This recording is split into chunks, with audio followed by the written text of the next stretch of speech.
Alors déjà, avant de commencer, je voudrais déjà vous demander qui connaît la sophrologie.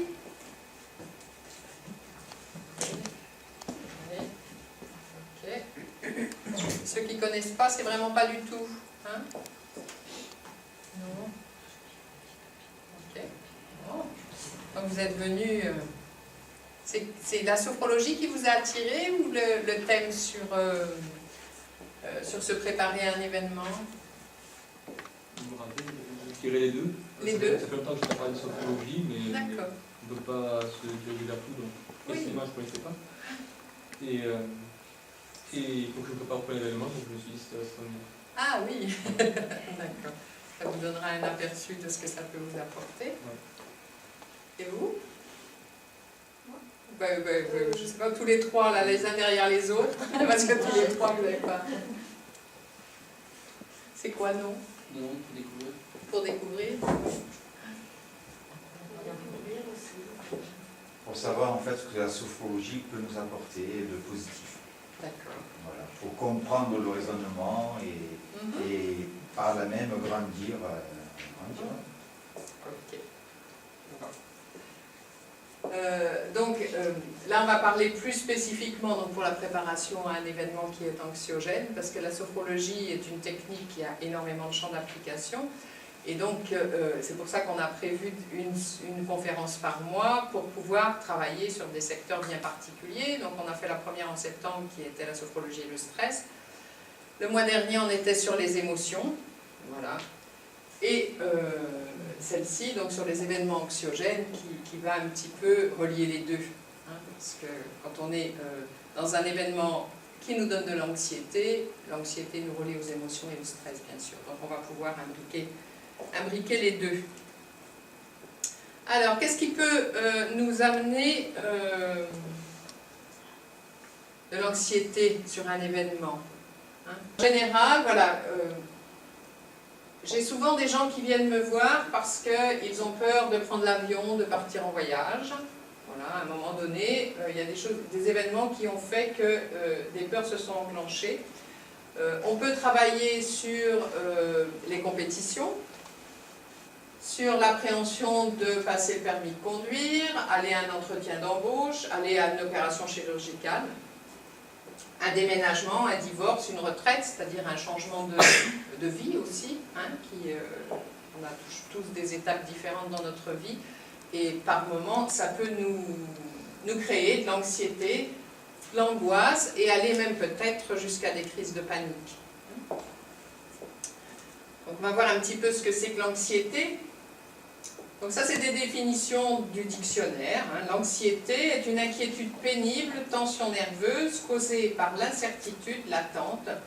C'est un trouble émotionnel se traduisant par un sentiment indéfinissable d'insécurité.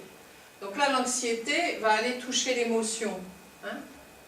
Donc on va être dans l'émotion parce que il y a un ressenti d'insécurité et d'incertitude. D'accord ?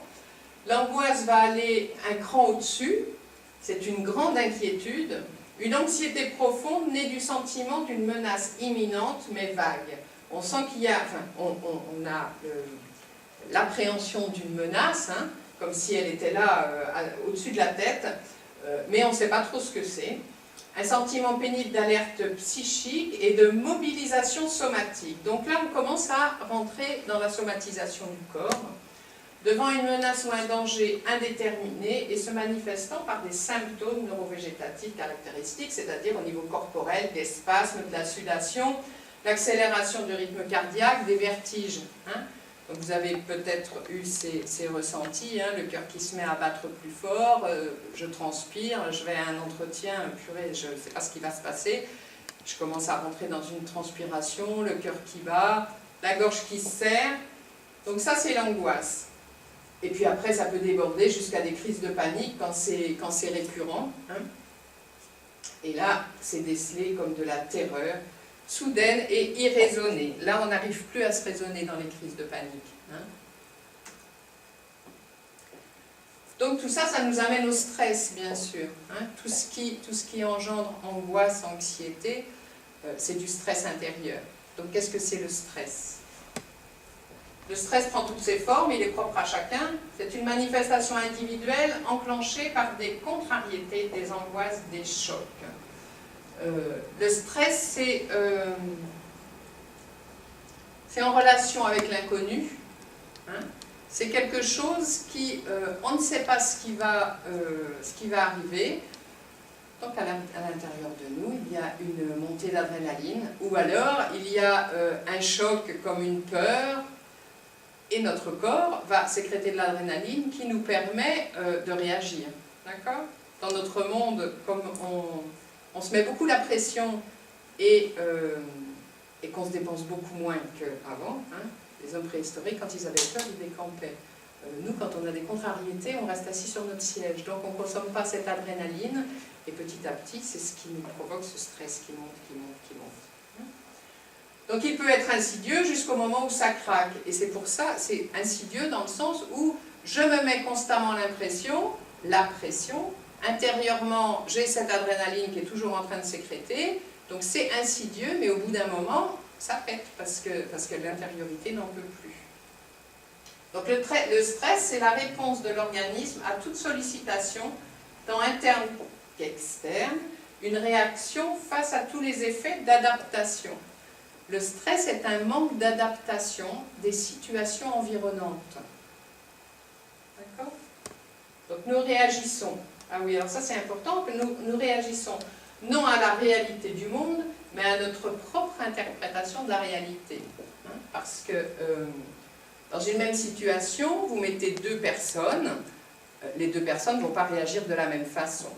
Donc c'est bien le regard que chaque personne va porter sur cette situation qui va faire une réaction intérieure. Hein.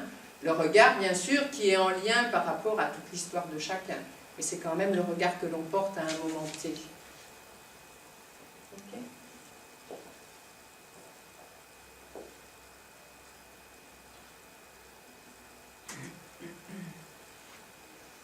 Alors, lors de chaque événement, nous pouvons avoir peur, être en colère, être triste, être joyeux.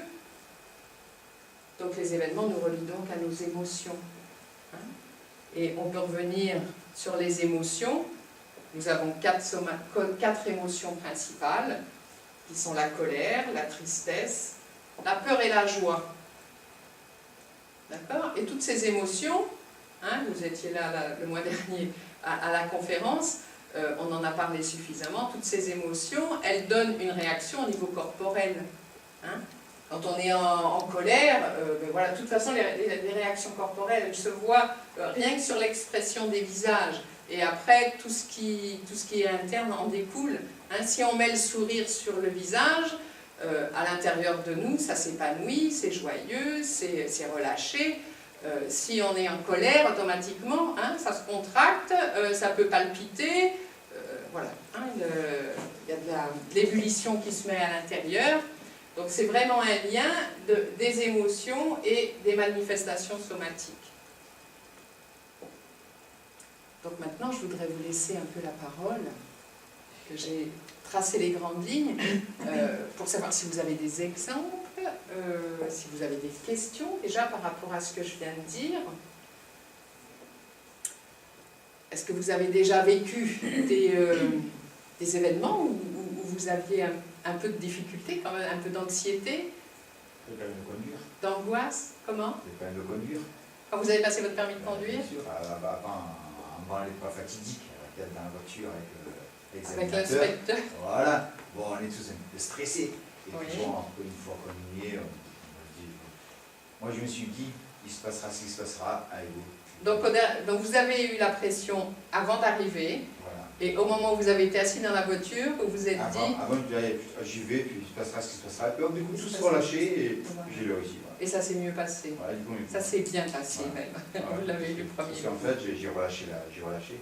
Oui, vous avez su prendre de la distance, Voilà. hein, avec le... Donc ce qui prouve bien, là, ce que je disais tout à l'heure, ça dépend bien du regard que l'on porte sur les choses et comment on les appréhende. Hein. À un moment donné, vous avez eu le déclic. Mais il y a des personnes qui n'ont pas le déclic. Hein, que c'est tellement angoissant, ça se sert de plus en plus et ils perdent les moyens au moment de passer l'épreuve. D'autres exemples? sur des choses qui vous auraient porté à mal, par exemple. Hein. Là, monsieur, il s'est relâché quand il est arrivé avec l'inspecteur, mais il y en a qui ne peuvent pas. Ça peut même paralyser par moment. La peur paralyse. Oui. Si on n'arrive pas à contrôler, si on n'arrive pas à comprendre le problème, ça paralyse. C'est vrai qu'il y a des peurs à différents degrés. Oui, il y a des peurs à différents degrés, bien sûr. Et une peur qui peut juste serrer un petit peu le ventre, une peur qui peut bloquer complètement l'estomac, hein, et une peur qui empêche de passer à l'action. De penser. Oui. De penser. Oui, ou de penser. Oui, oui, tout à fait. Ouais. Qui embrouille les pensées, même, je dirais. La contrariété, tu la placerais où dans la peur? La contrariété. La contrariété. Moi, je dirais que la contrariété, c'est un état qui va engendrer d'autres émotions derrière selon la personne. Non? Est-ce que quelqu'un a quelque chose à dire? La contrariété, c'est on bloque sur quelque chose qu'on reçoit, une information qu'on reçoit et qui ne convient pas. Oui, et cette contrariété, elle est en résonance avec notre histoire. Donc, elle va toucher quelque chose qui va éveiller. Soit une contrariété peut nous mettre en colère, peut nous amener de la tristesse. Hein. Quelqu'un qui est contrarié pourrait en pleurer, mais une autre personne pourrait taper du poing sur la table. C'est pas possible, c'est inacceptable pour moi. Oui, c'est Hein? Je pense que ça doit jouer beaucoup sur ces deux registres, parce qu'être contrarié, la peur, je ne sens pas trop la peur derrière la contrariété. Non, j'ai entendu, ça me paraît juste qu'il y a quelqu'un qui disait que c'était un blocage. Je pense que c'est un blocage. Un blocage? Oui, je pense. Oui, parce qu'on s'arrête à Parce quelque chose. qu'intérieurement, c'est un blocage qui amène à une autre émotion. Oui, qui amène à une oui. émotion. On ferme carrément quelque chose, une information qui nous arrive. Oui. Si on est contrarié, c'est qu'on ferme parce qu'elle ne nous convient pas. Mhm. Et après, le truc, c'est de savoir qu'est-ce qu'on en fait. C'est pas simplement. Après, bon, il peut venir des émotions. C'est vrai que ça ferme la contrariété, tout à fait. Mais dire que c'est un blocage, moi je dirais pas que c'est un blocage, moi je dirais que ça résonne à une blessure antérieure, mais ça amène à de la fermeture. Voilà, c'est un blocage. Oui, ça amène à une fermeture. Parce qu'en général, quand on est contrarié, on se replie, on boude. Un enfant, il se replie, un enfant contrarié. Oui, il va se mettre à bouder. Voilà, il se met en silence. Oui, il va se mettre à bouder. L'adulte aussi. Comment? L'adulte aussi. Oui, l'adulte aussi. Il a tourné le dos là-dessus et allé dans son coin. Soit en pleurer, soit bouder. Oui, c'est sûr que l'adulte aussi boude. Autre chose? Donc, monsieur, vous me disiez que vous aviez un événement à préparer. Donc, si vous êtes là, vous me dites que vous veniez chercher des informations, c'est qu'il y a un peu d'anxiété, d'angoisse, d'appréhension. Ah oui, Tout ça à la fois. Voilà. Mhm.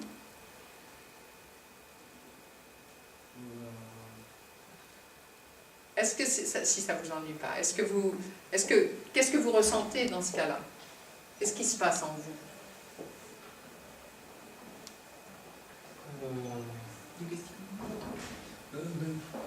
Quand je suis face à ce genre d'expérience, moi j'angoisse assez facilement, d'ailleurs, parler en public, ça m'est extrêmement difficile.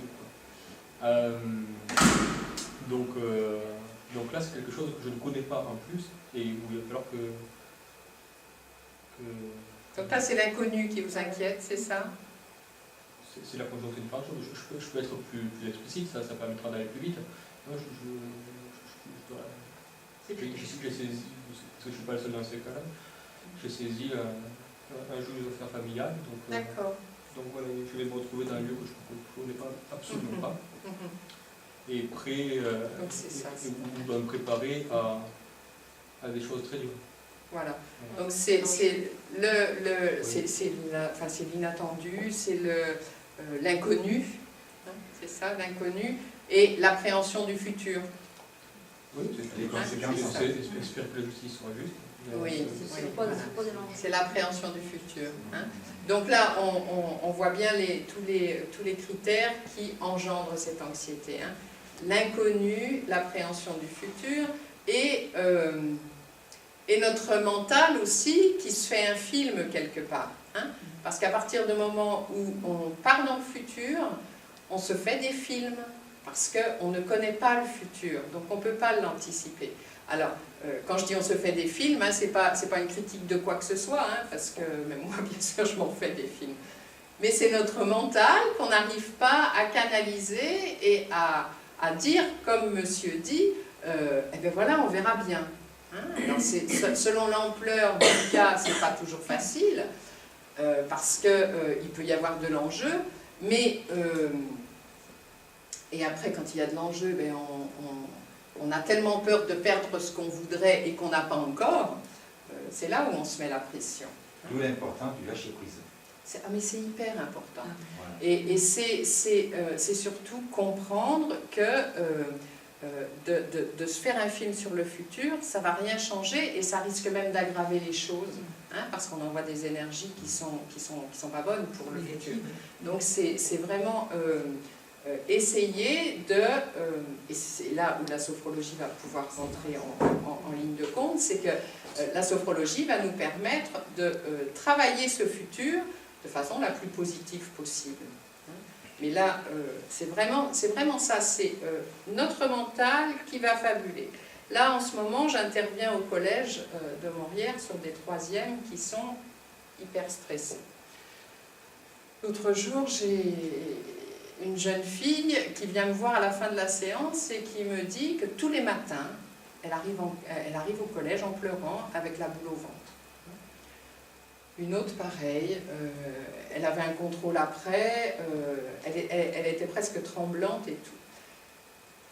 Alors qu'en début de séance, je leur ai demandé, hein, elles sont 9, je leur ai demandé quelle moyenne elles avaient. Ça, ici, alors il y en avait une qui avait 10, sinon c'était entre 12 et 16. Donc c'est quand même une moyenne correcte.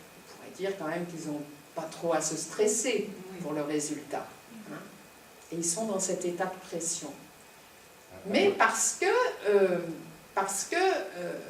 on leur parle toujours qu'il faut absolument réussir l'examen, que là, ils sont en train de projeter sur le futur, bien sûr, parce qu'il faut qu'ils choisissent leur voie pour aller dans quelle seconde ils vont partir, quelle voie ils prennent. Et... entrez, avancez-vous, installez-vous. Je vous en prie, installez-vous. Et oui, et donc ils sont complètement stressés parce qu'ils ont peur de ne pas satisfaire tout ce qu'on leur demande. Hein, oui, parce que je leur ai demandé hein, en début, là, parce que comme là il fallait que je les fasse travailler un petit peu justement sur leur projet, leur projection de ce qu'ils voulaient faire l'année prochaine, je leur ai demandé pour qui ils travaillaient. Eh bien, tous, ils ont commencé par me dire, mes parents et moi derrière. Voilà. Mes parents, et quand même, vu que je posais la question, ils ont dû se dire, oh, mais quand même, il faut que je me mette dans l'eau, vu qu'on avait déjà fait 2 ou 3 séances avant. Mais c'était mes parents en priorité. Donc je leur ai dit, c'est vous en premier. Bien sûr, si vos parents sont satisfaits, tant mieux, mais c'est vous en premier, c'est vous qui allez prendre votre voie professionnelle et qui allez vivre ce que vous aurez créé. Hein. Et quand je leur demande, alors après c'est à mon cabinet, il y a un jeune qui vient et pareil, hyper stressé, il a toujours la jambe qui tremblote et tout. Et je lui demande ce qu'il veut faire lui aussi. Et il commence à partir sur sa vie. Alors, il était rendu déjà avec son cabinet de kiné. Donc comment voulez-vous qu'un gamin en 3e a déjà l'objectif, donc il me dit, il est hors de question que je baisse ma note, ma moyenne en dessous de 14. Donc il est à 15. Mais il a une pression énorme parce qu'il faut qu'il maintienne ça pour son objectif là-bas. Donc là, mon rôle, ça a été de le recadrer dans le temps et déjà de le recadrer sur son objectif de BEPC et puis après partir sur le lycée et envisager le bac S. Voilà. Et puis déjà, il visionne jusque-là et puis c'est bien suffisant pour l'instant. N'importe quoi de se mettre autant de pression. Bon, tout ça pour vous dire que... plus on se projette dans le temps, plus on est dans l'inconnu et plus on va être dans l'anxiété, hein, et les peurs, Ok. Alors, un petit mot sur les somatisations. Oui, vous aviez une question? Juste ce que vous finissez par dire, ça me fait penser à... Est-ce que l'inverse n'est pas vrai aussi parfois? De se projeter pour avoir un côté sécurisant. Est-ce que c'est pas Oui. l'inverse? Alors, C'est pas de se projeter... Qui sécurise? Oui. Oui, oui, c'est bien ça. Oui, c'est ce qu'il dit. Oui, c'est ce qu'il dit, que la projection sécurise. Alors, donnez-moi un exemple. Pour prendre cet exemple-là, précisément. Ah, cet exemple-là. Ouais, enfin, on ne peut pas Alors, prendre qui serait plus... Moi, je ne parlerai pas de sécurité, là, je parlerai plus de motivation. Hein?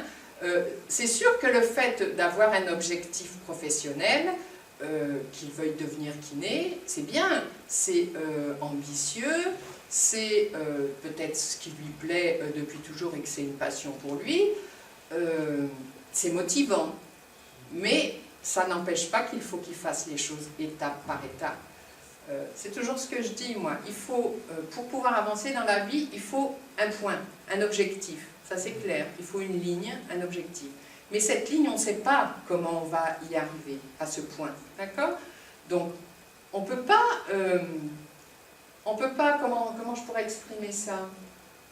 Oui, on ne sait pas comment on va arriver à ce point-là, à cet objectif. Donc, on peut avoir cet objectif en ligne de mire, mais avancer pas à pas. Hein? C'est comme quand on fait construire une maison, par exemple. On fait construire une maison, on a le plan, on a tout bétonné sur le plan, on sait ce qu'on veut, la maison finale, on la connaît. Mais vous n'allez pas commencer par le toit. On est bien obligé de faire les fondations, monter les murs, après le toit et après faire l'intérieur. Ah oui. D'accord? Eh bien, c'est exactement pareil pour les projets. C'est exactement pareil.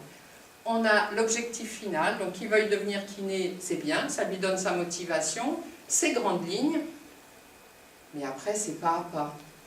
Et en étant pas à pas, ça fait baisser la pression. Ce que vous me dites, ça me fait penser à un proverbe qui est tellement vrai, ne pas faire passer la chaleur en hiver. Exactement. Tout à fait. C'est très très vrai. Voilà, donc nous vous accueillons, messieurs, dames. J'ai peu pris, Oui, c'est pour ça que C'est je pas- en retard. c'est pas grave. Ce qu'il y a, c'est que vous en avez raté une bonne partie. Donc voilà, hein, on a parlé sur les préparations aux événements anxiogènes, donc bien sûr ça relie à l'angoisse, l'anxiété qui est un peu plus forte que l'angoisse, les crises de panique hein, qui sont très envahissantes. Et donc on a, voilà, donc tout ça est relié au stress, hein, le stress étant la peur de l'inconnu et un problème d'adaptation, hein, on n'arrive pas vraiment à s'adapter parce que justement on ne lâche pas sur cet inconnu et on veut absolument le connaître, en gros hein, on va dire ça comme ça. Et donc ce stress nous relie aussi aux émotions qui sont, donc nous avons 4 émotions principales, la colère, la peur, la tristesse et la joie. Hein. Et quand on vit ces émotions, une émotion c'est un message de notre intériorité. Hein. C'est vraiment, si on se pose pour écouter une émotion, en général on a un petit message qui nous dit à quoi elle est reliée cette émotion, qu'est-ce qu'elle est en train de nous dire. Donc on arrive à comprendre par rapport à la somatisation dans le corps de ce qui se passe. Hein. Des bouffées de chaleur, la gorge qui serre, l'estomac qui se noue, le ventre qui se noue, des choses comme ça. Hein. Le cœur qui se met en palpitation. Et donc, voilà, tiens, voilà, on est justement sur la page de la somatisation. Voilà comment ça peut se passer dans notre corps. À aller jusqu'à vraiment faire des malaises. Hein. Il y en a même qui vont jusqu'à la phobie, à ne plus pouvoir sortir de chez eux hein, dans les somatisations. Il y a ceux aussi qui ont peur des araignées hautes, des serpents, des envoyeurs. Oui, ça c'est des phobies, ça, après, ça c'est différent. Oui, c'est un peu ça. Oui, mais c'est pas lié à... C'est pas lié... Non. C'est de la... Oui, Voilà. c'est relié à de la somatisation. Et encore, c'est particulier la phobie. C'est un autre domaine. Oui, c'est un autre domaine. Ouais. Mais ça se rejoint quand même dans la peur, dans le stress, Par rapport à l'angoisse. l'émotion qui se L'angoisse, passe, voilà, oui, exactement, mais pas par rapport à ce cheminement de préparation d'un événement. dans la préparation d'un événement, ce qui rend angoissant, c'est l'inconnu. Je ne sais pas comment ça va se passer, et surtout le doute qu'on a sur ses capacités et ses ressources. C'est vraiment en lien avec ça aussi. Hein. Si j'ai peur, alors quand on est en jeu, quand c'est une compétition, un examen, des choses comme ça. Après préparation aux examens, on fera une conférence au printemps vraiment sur ce sujet parce que c'est plus spécifique. La peur de l'avion, ça peut rejoindre une phobie. Hein. Oui. Voilà, ça peut aller jusqu'à la phobie. Mais là, c'est pareil, la peur de l'avion, ça se travaille vraiment bien avec la sophrologie sur cette préparation du futur, justement. Est-ce que vous avez, messieurs, dames, que je ne vous ai pas encore fait parler, est-ce que vous avez justement des exemples à nous dire sur de un événement qui vous serait particulièrement anxiogène? J'ai peur de conduire. Peur de conduire. Je n'ai pas pratiqué depuis longtemps et là j'ai acheté une voiture et je reprends peu à peu et j'ai peur de conduire. Et vous avez, voilà, une appréhension. Et j'ai, comme là-bas, j'ai vraiment une boule dans la gorge et j'ai l'impression que je conduis en apnée, que je... Ah oui, ça vous coupe le souffle carrément. Oui. D'accord. Et presque des paniques aussi, donc je suis en larmes. Oui.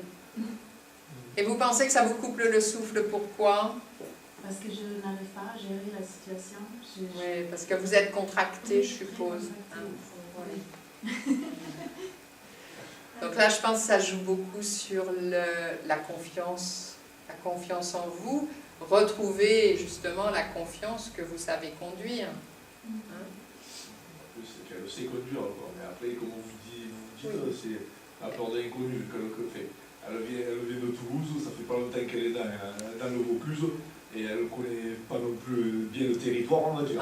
Et en plus, vous avez perdu vos repères, c'est ça. Je ne connais pas encore très bien. Et j'ai pas connu depuis 20 ans. Ah oui, d'accord. De temps en temps, mais après, pas régulièrement. Pas régulièrement. Oui, donc là, c'est retrouver vos repères, déjà, parce que j'entends qu'il y a un changement géographique. Oui. Tout à fait. Donc il peut y avoir déjà aussi ça qui joue, hein, dans une perte de repères. Et au volant, il faut avoir ses repères, hein, quand on conduit. Donc ça peut se relier. Et puis aussi, retrouver la confiance en vous sur ce plan-là, parce que ça, la conduite, c'est comme le vélo, ça ne s'oublie pas. Mais il faut juste reconnecter les automatismes.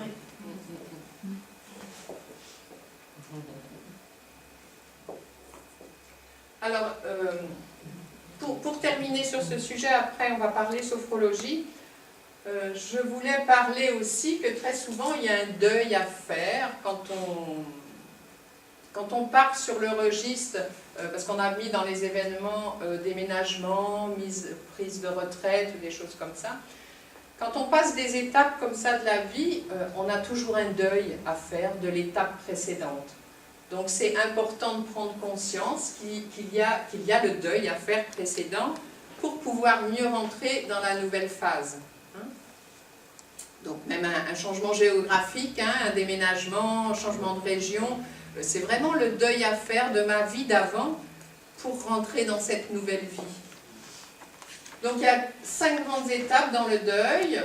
Donc au départ, on est dans le déni de la situation d'avant. On ne veut pas en entendre parler.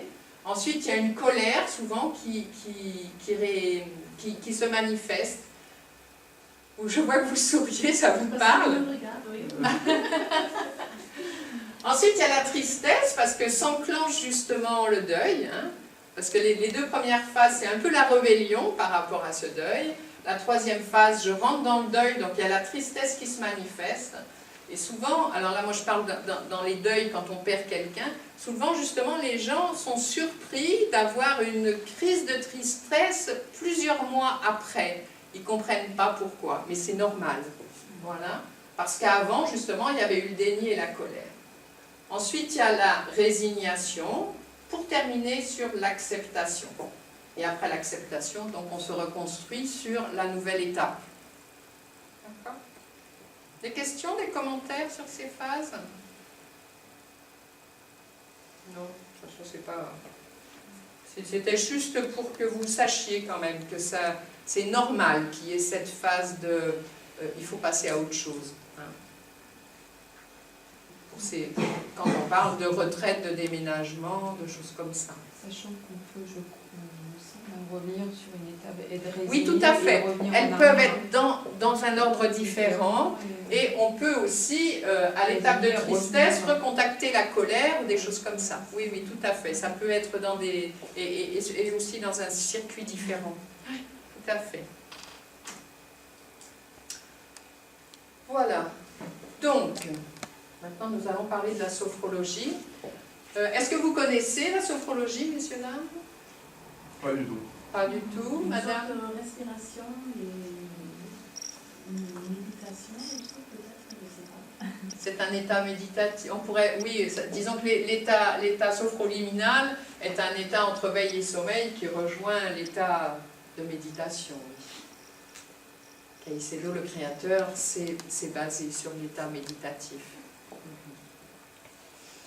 Donc, la sophrologie est une technique, sa plus grande particularité, justement, c'est d'être à ce seuil sophroliminal qui est entre veille et sommeil, parce que les séances se vivent toujours les yeux fermés, et il y a la première étape de la séance qui amène la personne à un état d'intériorité où la conscience baisse, où le mental baisse sa vigilance pour laisser plus de place à la conscience qui est plus disponible, qui est sans jugement, sans analyse.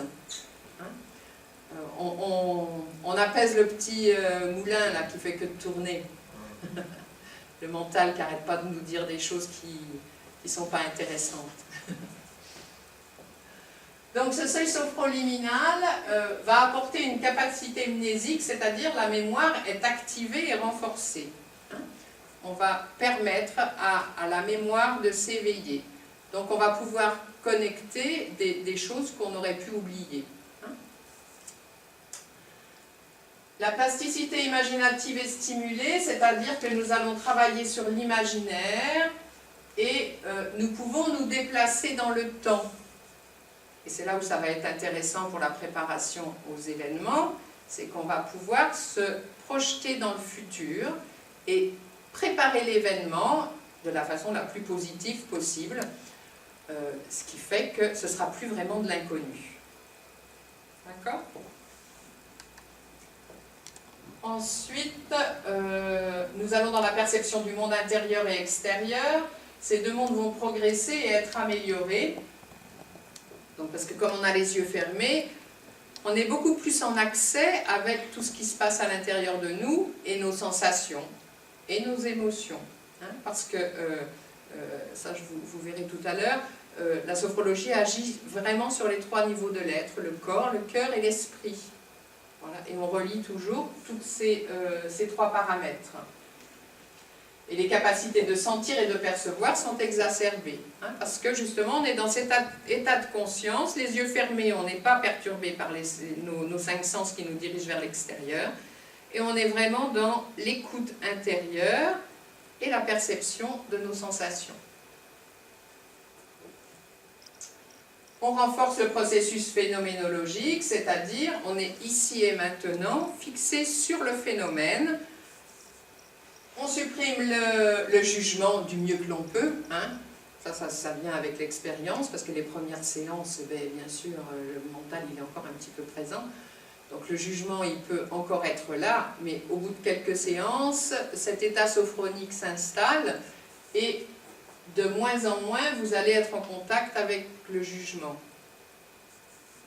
On revient à la chose même et on est fixé sur le phénomène que l'on va travailler. D'accord ? Style préparation à un événement. Je vais prendre un entretien d'embauche. Je vais me focaliser. Hein, alors après la préparation, bien sûr, parce qu'il y a une phase de préparation d'intériorité. Et je vais emmener ma conscience, on a dit qu'elle pouvait voyager dans le temps, donc je vais lui permettre, avec le dialogue du sophrologue, de se déplacer dans le temps pour me visualiser en train de vivre cet entretien d'embauche, avec les conditions que je connais ou que je ne connais pas. je me laisse guider par ma conscience et je vais y mettre le plus de positif possible. Si à l'intérieur de moi, je sens que c'est difficile de mettre du positif, parce que là, peut-être que je vais ressentir mon ventre qui se serre quand je le vis, ou ma poitrine, ou ma gorge, enfin des choses, des symptômes qui arrivent. Mais je vais, à ce moment-là, écouter ce qui se passe en moi dans ces émotions. Et à la séance suivante, parce que quelquefois il faut plusieurs séances pour se préparer à des événements vraiment anxiogènes, la séance suivante, je vais mieux comprendre, je vais avoir commencé un chemin vers autre chose, et petit à petit, comme ça, je vais pouvoir m'apaiser sur cet événement. Voilà, et donc pendant ces séances, il y a le dévoilement des perceptions, des capacités et des valeurs de l'être. Et nous pouvons ouvrir toutes les perspectives sur l'avenir. Des questions ?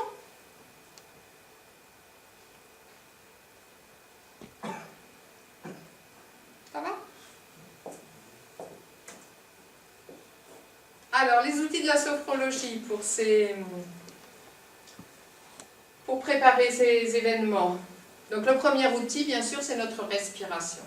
Ça, pour n'importe quel événement dans notre vie, notre respiration, nous l'avons toujours avec nous. Donc, c'est apprendre à respirer, comme disait Madame.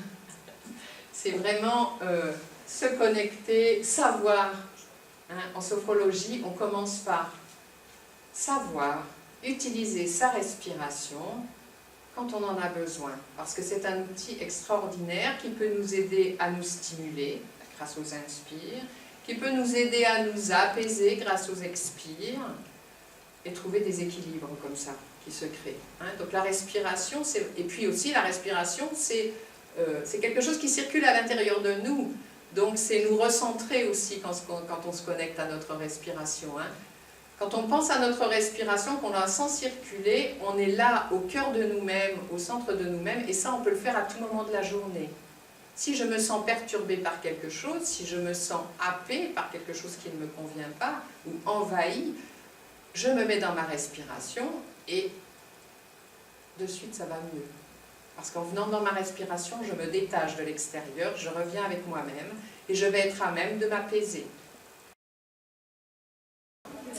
Le deuxième outil, c'est cultiver l'instant présent, ici et maintenant.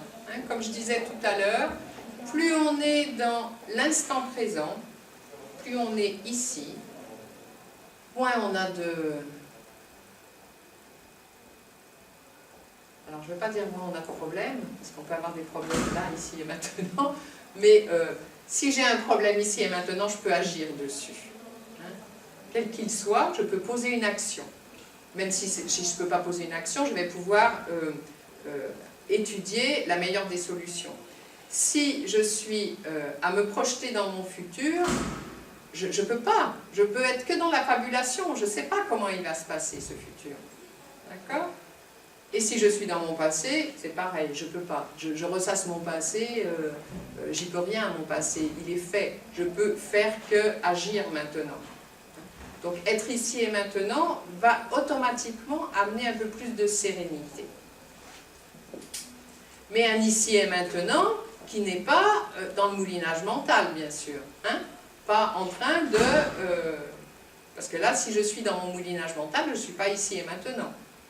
D'accord? Vous faites la différence? Ensuite, la sophrologie va nous permettre de nous relier à nos sensations. Donc, se relier à ces sensations, la gorge dans la boule, le ventre serré. Une sensation, si on se pose dessus, si on prend le temps de l'écouter, en général, il y a des messages qui nous arrivent. C'est comme les émotions. Écoutez les émotions. Il est important, si là je sens, et je sens d'ailleurs, les trapèzes qui commencent à me serrer là ce soir, je le sens, je peux faire un petit geste comme ça, qui me permet de me les détendre, mes trapèzes. Et ça m'évite petit à petit de me mettre comme ça, et puis à la fin de la conférence, d'être comme ça et d'être complètement crispé. D'accord ? Quand j'ai commencé la sophro, justement, je me suis aperçue que j'avais toujours les épaules comme ça. Mais je ne le sentais pas avant. Je ne le sentais pas. Et petit à petit, avec les connexions que j'ai faites en sophrologie par rapport à mes sensations, j'ai eu des alertes. À chaque fois que je me mettais devant mon ordinateur, mes épaules me parlaient. Elles me disaient « Oh, oh, je suis suspendue ». Et donc, j'en avais la conscience et je les posais. Et maintenant, mes épaules sont beaucoup plus posées. Bon, là, je ne sais pas ce qui se passe ce soir, mais elles sont un peu tendues. Comment? C'est l'humidité. Ah, c'est peut-être l'humidité.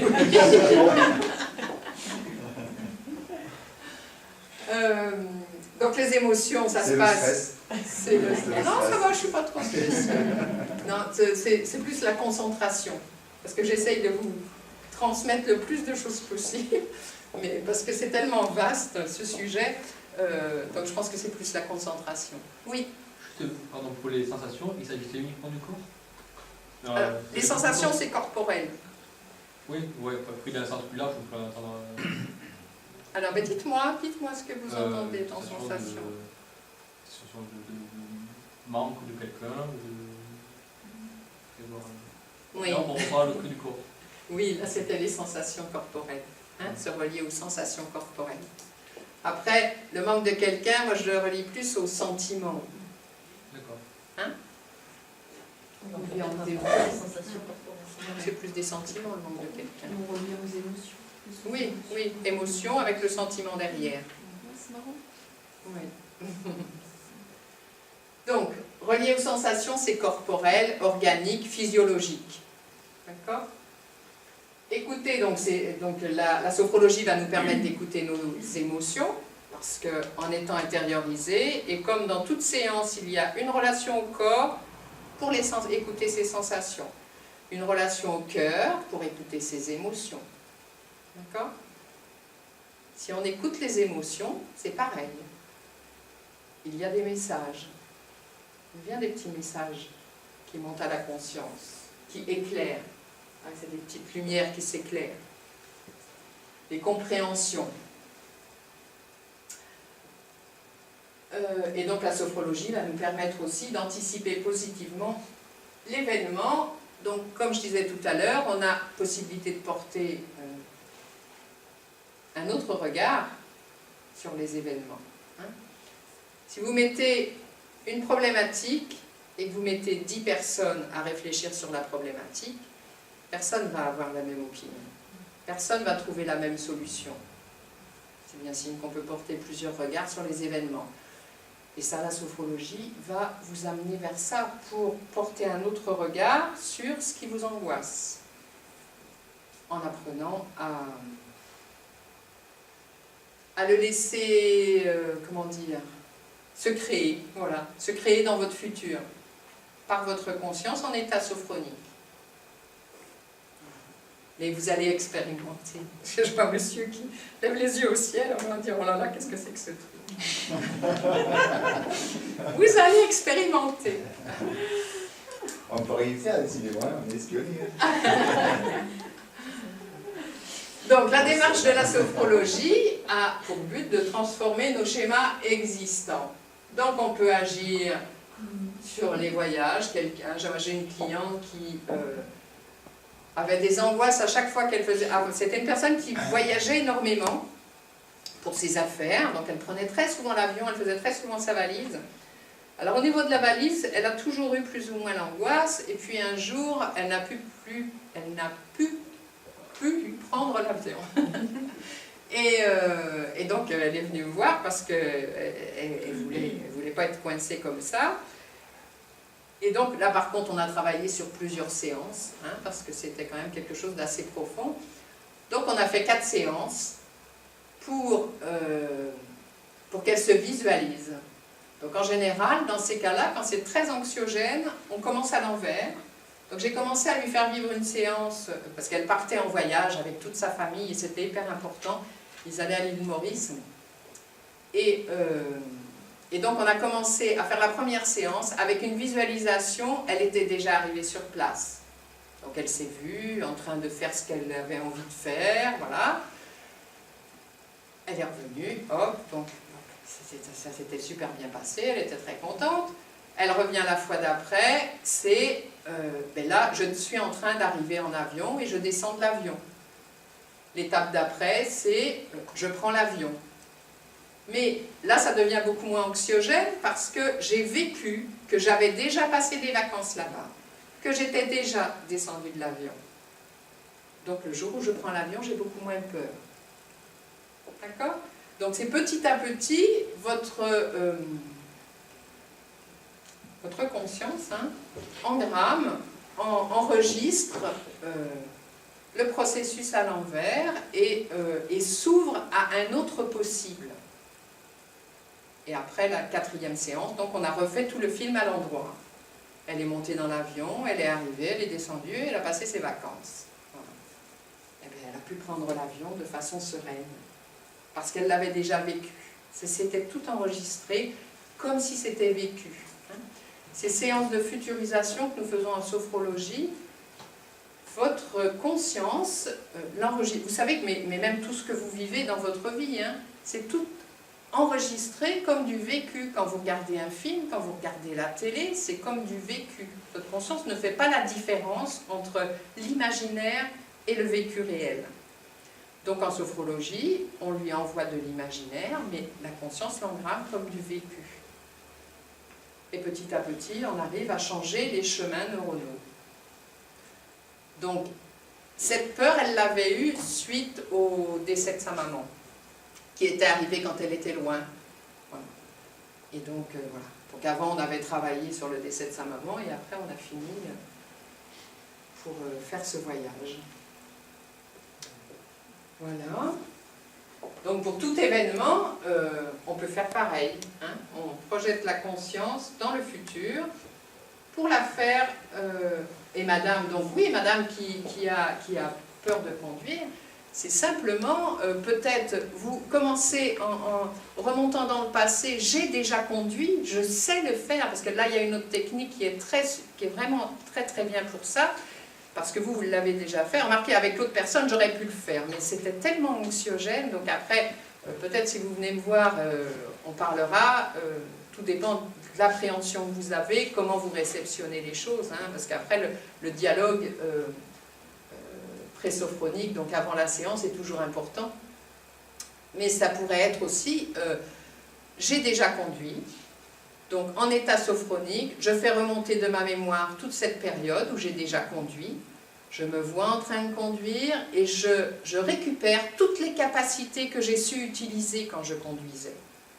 Je ramène tout ça dans mon présent et enrichi de ça, de ces capacités que je viens d'éveiller, qui sont en moi, vu que je les ai déjà vécues. Je projette ma conscience dans mon futur et je me vois en train d'utiliser toutes ces capacités. D'accord ? Je les ramène et ici et maintenant, j'ai toutes ces capacités qui sont viables autant dans mon passé que dans mon futur. Et ça alors quelque chose d'important qu'il faut que je rajoute quand même, c'est vécu avec l'imaginaire, bien sûr, mais le dialogue du sophrologue relie toujours les images ou les perceptions que vous avez avec vos sensations corporelles. Qu'est-ce que je suis en train de vivre en ce moment et comment je le vis dans mon corps? Parce que votre corps, il est ici et maintenant. Donc là, vous êtes en train de faire la reliance avec votre passé ou votre futur et votre corps ici et maintenant. Et c'est cette vivance qui permet de changer les choses. D'accord? Parce que ça s'intériorise vraiment. Voilà. J'ai une question, Claude. Oui, bien sûr. Il est possible qu'on ait du mal à se relier à ses capacités. On peut avoir un blocage. Tu as des doutes sur tes capacités? Ça, je te reconnais bien là. Oui, bien sûr, mais en état sophronique, on est sur le phénomène. Il est beaucoup plus facile d'occulter le jugement. D'accord?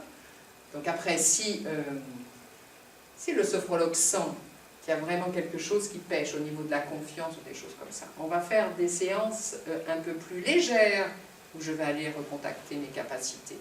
D'accord? Pour petit à petit amener de la confiance et après travailler le terrain le plus sensible.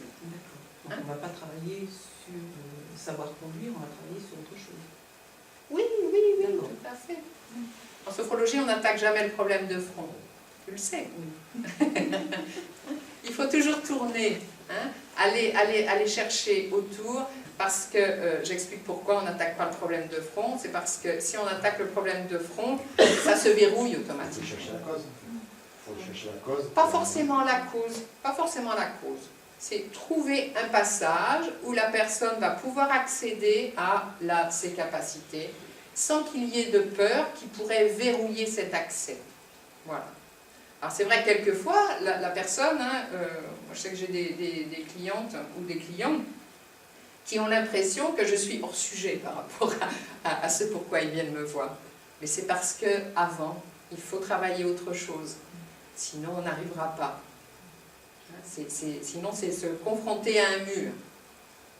S'il y a des grosses peurs d'aller plonger dans l'eau, on ne va pas commencer à aller chercher les capacités de... Quelle capacité je pourrais aller chercher pour sauter dans l'eau? Ça, c'est pas possible.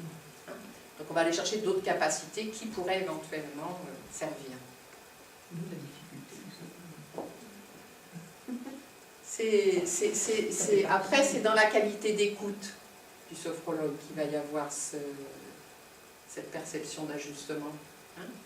Oui, c'est vraiment une qualité d'écoute. Oui, d'échange, d'écoute de la personne.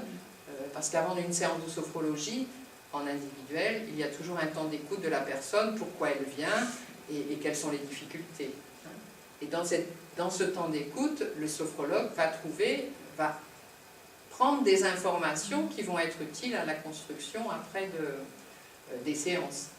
Je dis bien des séances parce que la sophrologie c'est quelque chose qui se pratique et on peut pas, c'est très rare de régler un problème en une séance. Quelqu'un qui n'a jamais fait de sophrologie, il va déjà falloir plusieurs séances pour accéder au chemin du seuil sophroliminal. Hein? Voilà.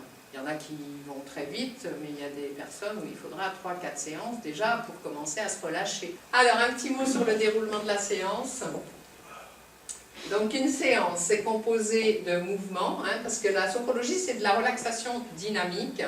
Pourquoi dynamique? Parce que c'est relié avec des mouvements. Hein, il y a des mouvements en lien avec le yoga. Donc, relié avec des mouvements, mais c'est aussi... dynamique parce que ça s'emmène dans sa dynamique de vie. La sophrologie, c'est aller vers un nouvel art de vivre. C'est s'en imprégner pour le vivre à chaque instant. Donc voilà pourquoi relaxation dynamique. Donc composée de mouvements appropriés aux besoins de la personne qui va venir. Okay.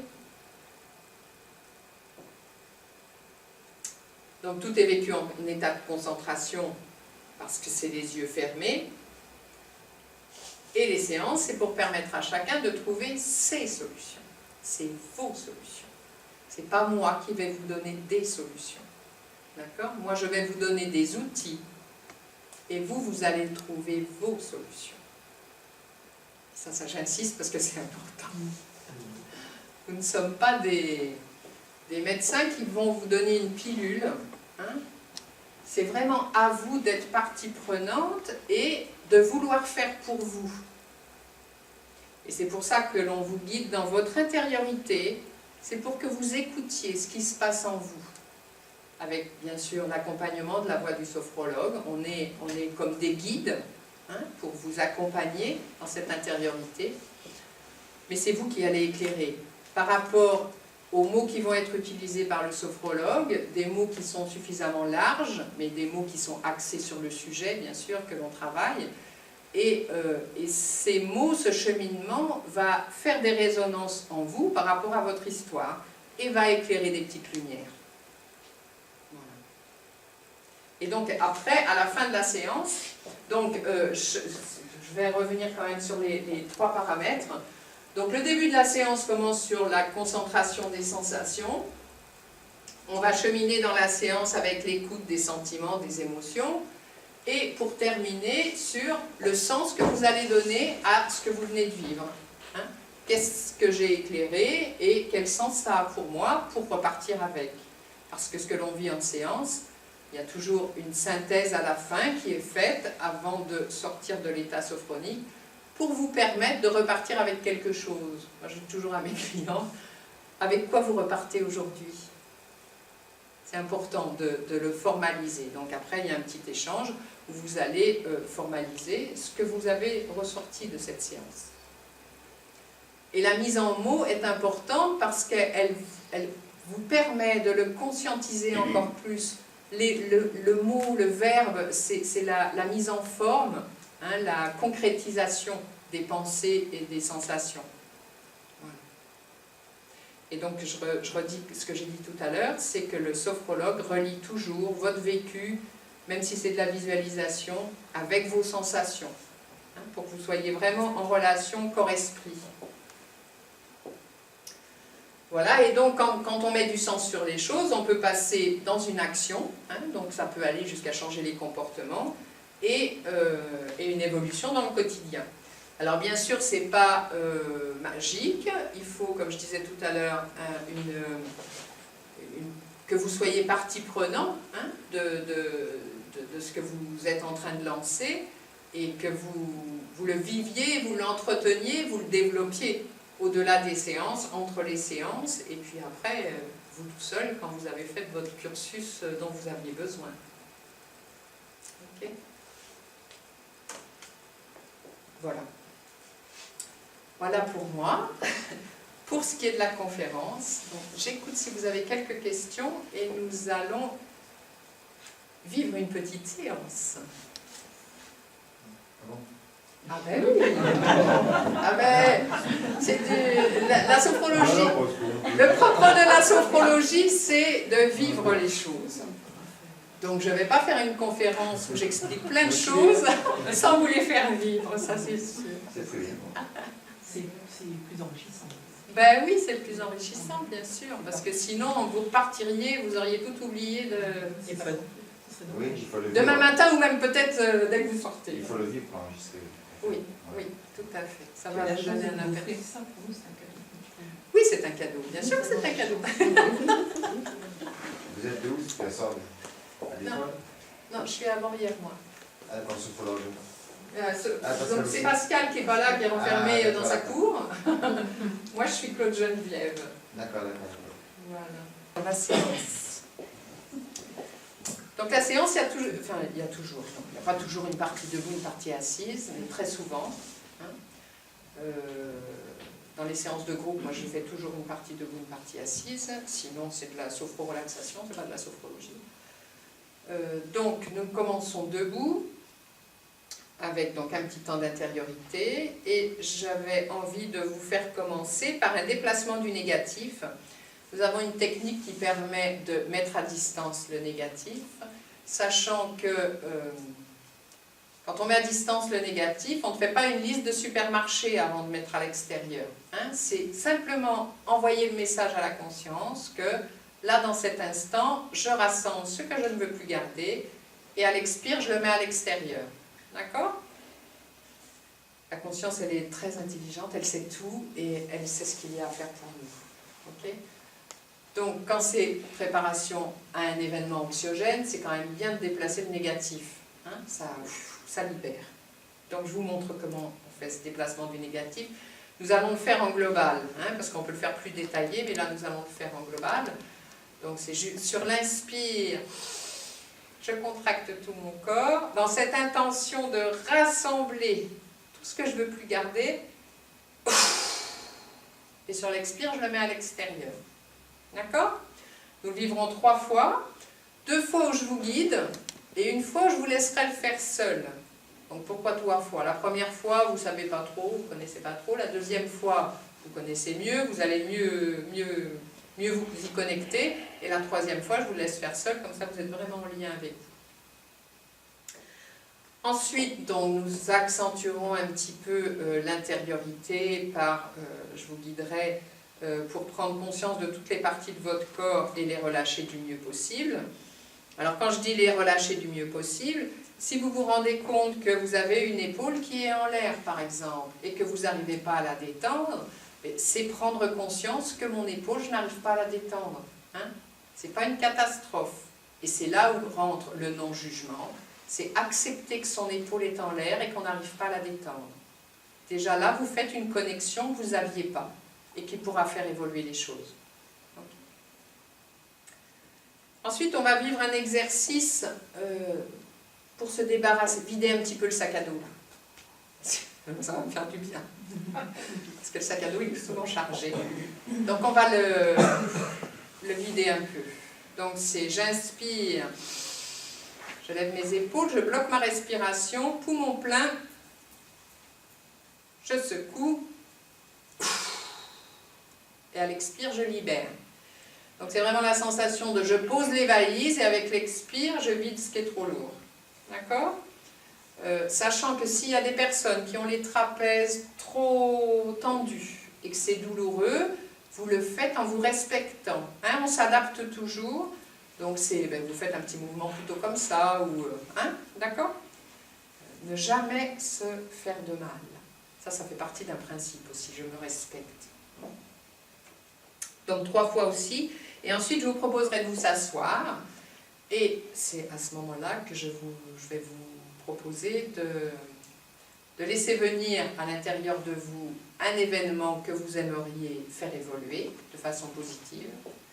Ça peut être un petit truc qui vous barbe voilà, dans la journée ou quelque chose de récurrent pour lequel vous êtes toujours un petit peu angoissé, voilà, des choses comme ça. Et vous imaginez, dans quelques jours, dans quelques mois, en train de le vivre différemment. Et on reviendra ici et maintenant. Une petite intégration du positif. L'intégration du positif se fait à l'aide de la respiration. L'inspire qui permet de faire grandir, d'étirer ce positif. Et un expire intérieur qui permet de le diffuser dans toutes les cellules. Ok ? Des questions ? Oui ? À l'inspire du positif, on peut diffuser un sentiment. Ce qui vous viendra à ce moment-là, bien sûr. Ça, c'est ce qui viendra. Hein, l'intégration du positif, c'est au moment où j'y suis, qu'est-ce que j'ai envie de retenir de cette séance ? Voilà, c'est tout. Et ça vient. On ne sait jamais avant ce qui va se passer pendant la séance. Donc, même l'événement, c'est pas la peine de le chercher avant, parce qu'il viendra sûrement autre chose pendant la séance. Donc, je vais vous inviter à vous mettre debout. On n'a pas de grand...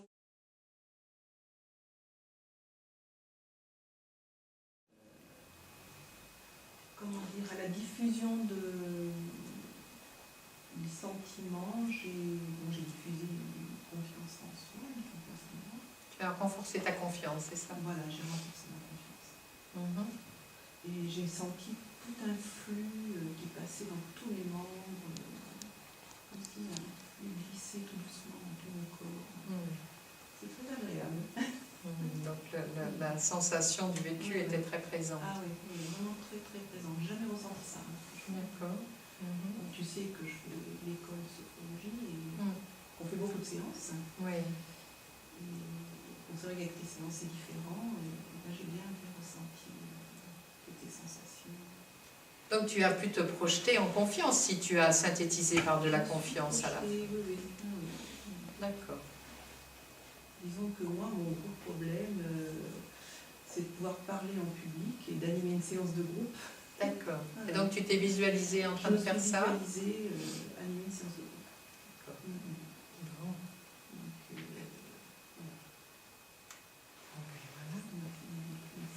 voilà. Je t'en prie.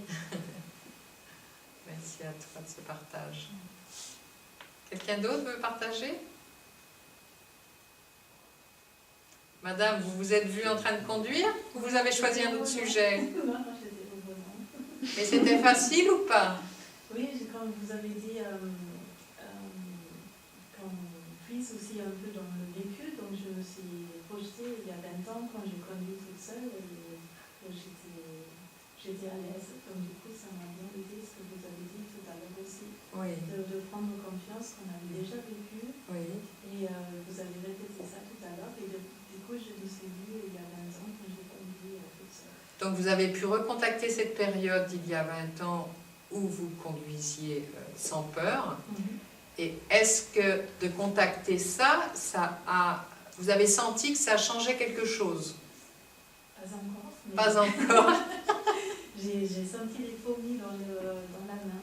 D'accord. Peut-être, Donc il s'est passé quelque il chose s'est quand passé même. quelque chose, mais je n'ai pas encore vu vraiment le lien. Mais Bien sûr. au niveau des sensations corporelles, oui, il y avait des fourmis Dans les mains. Mm. Bon. Ça va peut-être permettre aux mains d'être plus détendues. Voilà, on verra. Vous verrez, vous verrez. Oui. Parce que de toute façon, on peut pas savoir ce qui se passe vraiment. Après, c'est avec le vécu que vous verrez. Hein? Ok, merci. Quelqu'un d'autre? Monsieur? La connaissance de la tête et du cou, de poser sur les épaules. Oui. Les épaules, je pense qu'elles ont pris cher. C'était lourd. Ah, vous avez ressenti vos épaules lourdes. Ah, très très lourd. Et est-ce que vous avez pu les alléger un peu? Là, ça va. Là, ils sont- J'ai pas la même sensation que quand elle est se fermer, que vous avez dit Voilà. que les connaissances poser votre tête sur le cou Oui. ou sur les épaules. Oui. À ce moment-là, ouf. Oui. Ça m'a Alors fait- que là, ça maintenant, m'a vous fait- les sentez Ah plus non, légers. Là, ça n'a rien à voir. Bon. Donc vous vous êtes allégé votre sac à dos alors? Je sais, peut-être inconsciemment, peut-être que oui, mais... Ah mais tout se fait inconsciemment. Tout se fait tout seul. pendant la séance. Bizarre, Ça se fait pas tout seul parce qu'il y a mon dialogue Mhm. et Oui, voilà. il y a votre intention pendant Mhm. l'exercice. Oui, surtout aussi. Voilà, il y a l'intention. Donc c'est tout ça qui fait que ça se pose. Mhm. Mais ça veut dire aussi que si dans la journée vous y mettez l'intention, avec peut un le bon faire. expire, vous allez aussi le faire. On peut pouvoir le faire. Eh oui, oui, oui. Et donc les séances, justement, petit à petit, ça permet de reconnecter tout ça. Hein, être plus conscient à ce qui se passe en soi, de faire cette reliance corps-esprit, pour être plus présent à soi-même. Parce que ce poids sur les épaules, vous ne le sentiez pas. Donc c'est bien qu'il y avait une connexion qui n'était pas faite. Ah non, on verra. Eh oui. Non, non, non, c'est- Et puis un jour ou l'autre, on se retrouve avec l'épaule qu'on ne peut plus bouger, tellement elle est lourde. Et c'est qu'à ce moment-là qu'on s'en rend compte parce qu'on ne peut plus la bouger. Ça veut plus bouger. Donc c'est bien d'en prendre conscience avant. Ouais. Ok. Il y a quelques pierres qui sont parties, c'est bien. Merci à vous. Oh. Mais remerciez-vous aussi d'être venu et d'avoir participé à la séance. Ah, Hein, ouais. parce que moi je vous accompagne, mais c'est vous qui avez fait le pas de venir à la conférence et de participer à la séance. Et puis de vous impliquer dedans aussi. Hein, parce que le sophrologue peut dire ou faire n'importe quoi. Si vous ne participez pas, il ne se passera rien. Hein. Faut être ouvert, quoi. C'est ça, quoi. Oui. Merci. Quelqu'un d'autre? Oui, je veux bien. Oui. Comment dire, le fait, on en a parlé un petit peu tout à l'heure, la deuxième année, nous, on ne le vit plus. Oui, donc vous faites une formation de Voilà. sophrologie. Et la deuxième année, vous ne viviez pas du tout. D'accord. Beaucoup moins. Beaucoup moins. Beaucoup moins. La première année est vraiment pour nous. Et Oui. la deuxième année, on se centre un peu plus sur d'autres choses, donc Oui. beaucoup moins. Donc, Oui. entre guillemets, j'étais arrivée à la sophro parce qu'il y a eu une rupture pour moi, professionnelle, etc. D'accord. Je suis toujours dans ce travail très dur, etc. Et c'est vrai que là, aujourd'hui, la séance d'aujourd'hui, c'est assez rigolo parce que je suis dans ce dilemme à savoir est-ce que je reste dans ce boulot-là et est-ce que j'y mets mon grain de sel. Parce que vous n'avez pas changé de travail. Et non, Parce que vous me parlez de rupture de travail. non, une rupture intérieure, une rupture de... Ah, d'accord. voilà, D'accord, oui. à tous les niveaux. Oui. Quand vous parlez de somato, De somatisation. etc., moi j'ai voilà, ça, D'accord. les trapèzes. Oui. mes C'est votre corps qui disait il ne faut plus rester là. jusqu'à la goutte d'eau. Alors, c'est Mais vrai que 2 ans après, vous y êtes encore. C'est ça? Alors Parce que aujourd'hui, vous êtes en train de cheminer en parallèle. toujours dans mon travail, etc. Mais c'est vrai que je me dis, est-ce que... Alors, la sophro, moi, m'a permis de me prendre un grand recul. recul. Comment j'arrive à mener ce travail, toujours aussi dur, Oui. je dirais même encore plus dur, Et en ayant cette formation à côté, etc., comment trouver... Je m'étais dit, mais comment je vais arriver à faire ça, etc. Et en fin de compte, tout se passe calmement, etc. Enfin, Parce qu'en fin de compte, il y a la prise de conscience avec la sophro que c'est difficile, hein, j'entends bien, mais il y a aussi l'aide de la sophro qui permet de prendre du recul par rapport à cette difficulté. Et en gros, voilà, chaque fois, voilà, quand Oui. je commence à être dans toutes ces émotions, etc., qui de toute façon ne peut pas ne pas y être, Eh oui. on ne peut pas... en gros, j'ai les alertes, voilà, maintenant, et ça me permet à chaque fois... Mais comme vous en avez conscience, Voilà, vous à pouvez chaque ajuster fois à de chaque me fois. réajuster, etc. Donc ça, ça me permet de faire tout ce que je fais, quoi. Voilà. Et aujourd'hui, alors c'est merveilleux, merci. Parce que c'est vrai que on verra ce que l'avenir, je fais confiance en... Alors, en ayant pris le groupe, moi, il faut avouer que la première fois que j'ai pris mon groupe, il y a une sorte d'appréhension, etc. La deuxième séance, c'était un lâcher-prise total, etc. Donc j'ai plus cette appréhension. Elle peut être présente, mais j'y vais beaucoup plus détendue, etc. Mais c'est vrai qu'il y a toujours ce travail. Alors je me dis, est-ce que je vais œuvrer dans ce job en essayant d'y faire ma place en tant que sophrologue future, parce que je sais que mes collègues sont autant en souffrance, voire même plus, etc., que je ne l'ai été à un moment donné. On a tous les mêmes symptômes. Ou, alors, est-ce que la direction... etc., Oui, parce que le groupe, vous le faites au travail. Oui. Voilà. Ou est-ce que je vais... Alors, c'est encore beaucoup, c'est confus, mais je laisse le temps au temps, etc. Ou est-ce que je fais mon chemin hors du travail et avec un autre projet, d'autres choses, etc. Mais voilà. Et là, aujourd'hui, il y avait le travail, il y avait tout qui venait, etc. Enfin bref, et à un moment donné, voilà, enfin, il y a des choses qui sont en train de s'ouvrir à moi en ce moment, etc. Et le travail a été balayé. Donc là, votre conscience vous a dit, il faut mettre le travail de côté et voler de vos propres ailes ailleurs avec la sophrologie, c'est ça ? Je me suis retrouvée ailleurs, dans un environnement qui n'est pas encore, qui n'est pas très clair, etc. Mais alors, moi dedans, c'était l'harmonie, quoi. Donc là, c'est intéressant, hein, parce que madame, elle ne connaît pas d'autres environnements, mais son intériorité, là, lui a envoyé le message que ce n'était pas dans son monde du travail qu'il fallait qu'elle continue la sophrologie. Donc là, maintenant, elle sait qu'il va falloir qu'elle se mette à l'écoute de ce qui se présente à côté. Donc on n'est pas, j'insiste parce qu'on n'est pas obligé d'avoir tous les tenants et les aboutissants pour avoir des réponses. Hein, c'est important ça. Alors ce qui est marrant, c'est que là, parce que connaissant la sophro, etc., je sais qu'après, on a des choses qui reviennent, etc. Et là, pouf, j'ai un truc qui se met en connexion et je me dis... Ah là maintenant, en parlant. Voilà, donc c'est pour ça aussi que c'est important le retour après la séance. Parce que quand la personne exprime, il y a des éclairages qui continuent à vivre. Rien que... Enfin voilà, ce lieu de travail, etc., pourquoi ne pas, entre guillemets, y intervenir, mais non plus dans ce... en tant que salarié, dedans. Oui. Mais, comme vous connaissez bien l'entreprise, voilà. Ça peut être vous qui sortez de l'entreprise et que vous y revenez sous une autre étiquette. Sous une autre étiquette. Oui. Peut-être aussi. À voir. Peut-être aussi. Bon, super. Voilà. Merci. Ça va cheminer encore, je pense. Super. Donc, vous voyez que la futurisation, c'est puissant. Hein? Ok. Bon, ben, je crois qu'on va en rester là.